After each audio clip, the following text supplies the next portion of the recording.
Okay, so I'm watching footage of CNN. They're covering this gorilla killing case at Cincinnati Zoo. Just show you the TV screen now. We have it's an animal expert discussing the situation.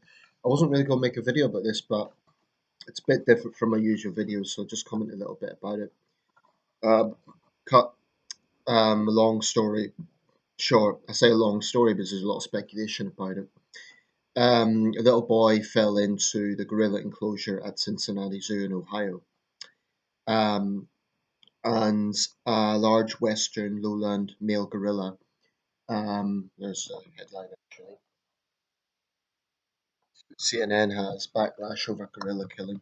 Anyway, this gorilla Harambe was said to be a critically endangered species, and that particular specimen, that particular um, animal was held in kind of high regard. The zoo had hoped for him to be patriarch of a new family.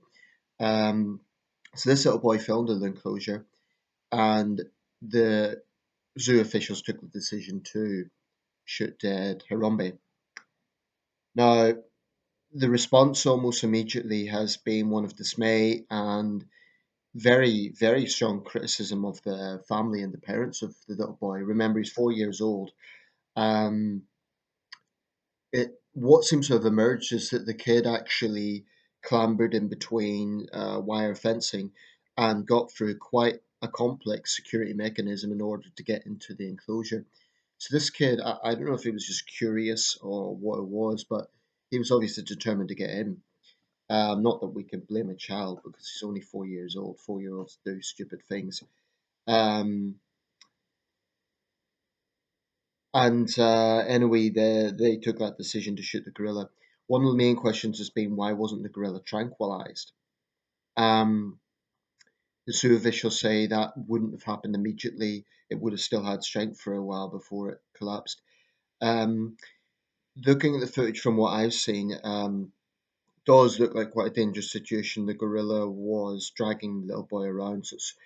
This is in contrast in some ways to the situation in, I believe, Chicago Zoo in 1996, that famous photograph where again a little boy fell into an enclosure and a female gorilla kind of treated it like her own.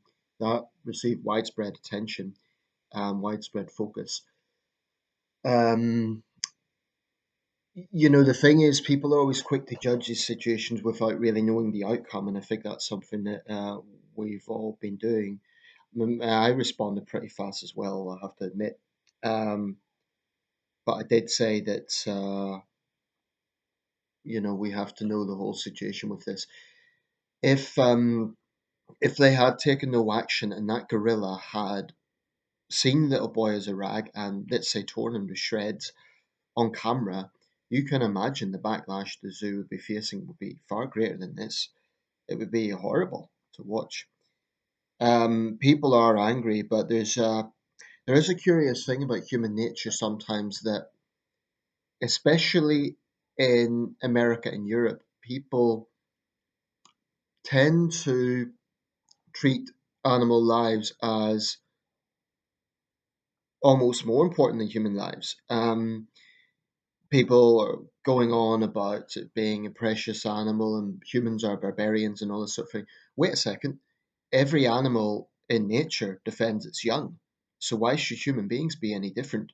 This was a human toddler, a human child in danger, and that's plausible because the gorilla was dragging him around, and human adults took the decision to protect the human child.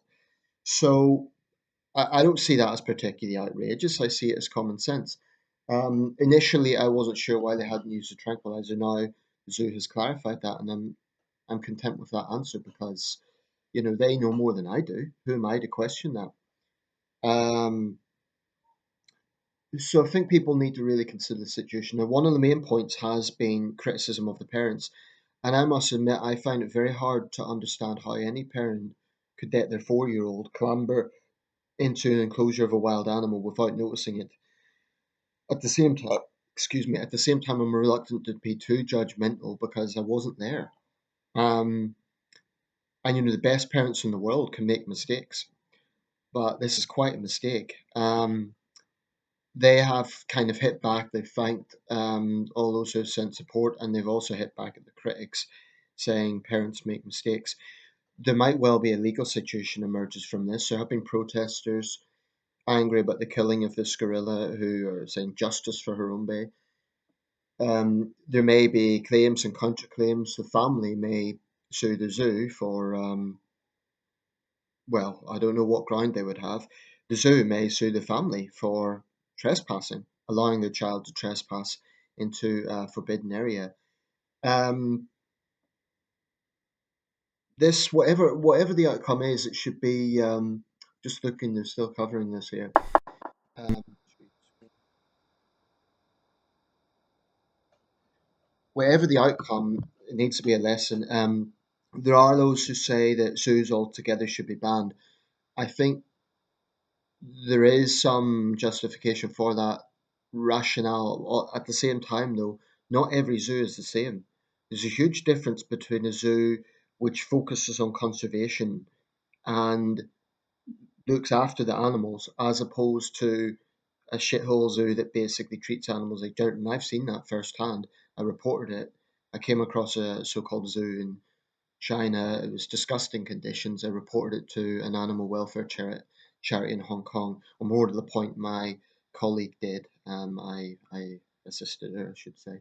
But we reported it to the animal welfare charity in Hong Kong, and it was disgusting. Now, zoos I've seen elsewhere are a lot more spacious. They have activities for the animals to do. There's regular care. I think animal rights people need to look at what the situation is. It's either a case of being killed by poachers or living life in a situation that is not ideal, which is a zoo. Ideally, these animals would be in the natural habitat risk free, but the problem is there is poachers out there. So, if they're in a zoo, at least they're not going to be killed by poachers, but then this has happened. I would say this is a very, very, I think it's sunny today. So very unique case. So anyway, let me know your thoughts. Did the zoo do the right thing? Should they just have tranquilized it? Were the family at fault? Etc. Etc. I'm reluctant to judge the family too much, although I do, like everyone I do. I think they saying it's a mistake isn't going to be enough to appease anger over this, and they may well face charges of child negligence because personally, like I said, I don't want to judge too much, but I just find it hard to fathom how it's one thing, if your child gets some paint and paints over the walls, quite another if your child gets into the enclosure of a dangerous animal. I don't know how you could be so distracted not to notice that. Um, I hope, I really hope they teach the little boy not to go where he's not meant to be. I hope the kid learns a lesson from this as well. Um, Let me know your thoughts.